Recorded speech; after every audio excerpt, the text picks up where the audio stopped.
ମୋ ଝିଅ କେବେ ମାଛ ତରକାରୀ ଖାଇବାକୁ ପସନ୍ଦ କରେନି। ଆଜି ବସି ଭାବିଲି କ'ଣ କେମିତି କରିକି ତାକୁ ମାଛ ତରକାରୀଟା ଖୁଆଇବି। ତାପରେ ବସି ବସି ବସି ବସି ଚିନ୍ତା କଲି, ମୁଣ୍ଡକୁ ଗୋଟେ ଉପାୟ ଆସିଲା। ତାପରେ ମୁଁ ଦୌଡ଼ିଗଲି ତା ପାଖକୁ, ପଚାରିଲି, ଗେଲୁ ଆଜି କ'ଣ ରୋଷେଇ କରିବି ଖାଇବୁ? ସେ କହିଲା, ମାମା ଯାହା ତୋ ଇଚ୍ଛା କରିଦେ। ତାପରେ ମୁଁ ପୁଣି ଗୋଟେ ଉପାୟ ଚିନ୍ତା କଲି। ମୁଁ କହିଲି, ନା ନା, ତାକୁ କେମିତି କରି ମାଛ ତରକାରୀ ଖୁଆଇବି। ତାପରେ ମୁଁ କହିଲି, ଗେଲୁ ଆଜି ମୁଁ ତୋ ଇଚ୍ଛାରେ ରୋଷେଇ କରିବି। ଗୋଟେ କାଗଜରେ ଚିଠା ଲେଖିକି ଆଣିବି, ତୁ ଯେଉଁ ଚିଠାଟା ଧରିବୁ ସେଇ ଚିଠାଟା ରୋଷେଇ ହେବ। ମୁଁ ଦୌଡ଼ି ଯାଇ ଦିଟା କାଗଜରେ କାଟିକି ଲେଖିଦେଲି। ଗୋଟେଥିରେ ମାଛ ତରକାରୀ ଲେଖିଲି, ଆଉ ଗୋଟେଥିରେ ବି ମଧ୍ୟ ମାଛ ତରକାରୀ ଲେଖିଦେଇଥିଲି, ତାକୁ କେମିତି ଭଣ୍ଡେଇବା ପାଇଁ। କେମିତି ତ ପ୍ଲାନ୍ କରି ମାଛ ତରକାରୀ ଖୁଆଇବାର ଅଛି ନା।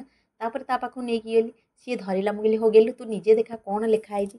ସିଏ ଦେଖିଲା, ମାମା କ'ଣ? ମୁଁ କହିଲି, ମାଛ ତରକାରୀ ଅଛି। ନା ହଉ ତାହେଲେ ଠିକ୍ ଅଛି, ମୁଁ ତ କହିଛି ତମେ ତିଆରି କର। ତାପରେ ଧଡ଼ପଡ଼ ହେଇ ଯାଇ ରୋଷେଇ ଘରକୁ ମାଛ ତରକାରୀକୁ ପିଆଜ ଅଦା ରସୁଣ ବଟାବଟି କରିଦେଲି, ଆଳୁ କଟାକଟି କରିଦେଲି, ମାଛ ତରକାରୀର ପ୍ରସ୍ତୁତି ଆରମ୍ଭ କଲି। ପ୍ରଥମେ ତେଲ ପକେଇଲି, ତାପରେ ଗୋଟା ମସଲା ପକେଇଲି, ତାପରେ ଅଦା ରସୁଣ ପେଷ୍ଟ ପକେଇଲି, ତାପରେ କିଛି ସମୟ ପରେ ଟମାଟୋ ପକେଇଲି, ଘଣ୍ଟା ଘଣ୍ଟି କଲି। ତାପରେ କିଛି ସମୟ ପରେ ପୁଣି ମସଲାରେ ପାଣି ଦେଲି। ତାପରେ ଟିକେ କିଛି ସମୟ ଫୁଟିଗଲା ପରେ ଆଳୁ ପକେଇଥିଲି ତ ଆଗରୁ, ତାପରେ ମାଛ ପକେଇଦେଲି। ଝୋଳଟି ପ୍ରସ୍ତୁତ ହେଇଗଲା। ତାପରେ ସେ ମନ ଖୁସିରେ ଆଜି କେମିତି ମୋ ଝିଅ ଖାଇବ ଭାବି ଭାବି ଆଣିଲି ମାଛ ତରକାରୀକୁ ଗୋଟେ ପ୍ଲେଟ୍ରେ ପରସି ଭାତ ଆଣି ମୋ ଝିଅ ପାଖକୁ ଆସିଲି।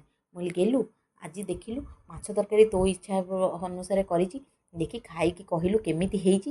ମୋ ଝିଅ ତାପରେ ଆଣିଲା, କହିଲା, ହଉ ମାମା ଦେଖ ମୁଁ ଚାଖିକି କହୁଛି। ତାପରେ ସେ ଖାଇଲା।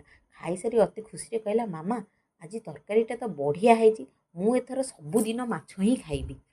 ମୁଁ ତାପରେ ହସିଲି, କହିଲି, ଆଚ୍ଛା ଠିକ୍ ଅଛି।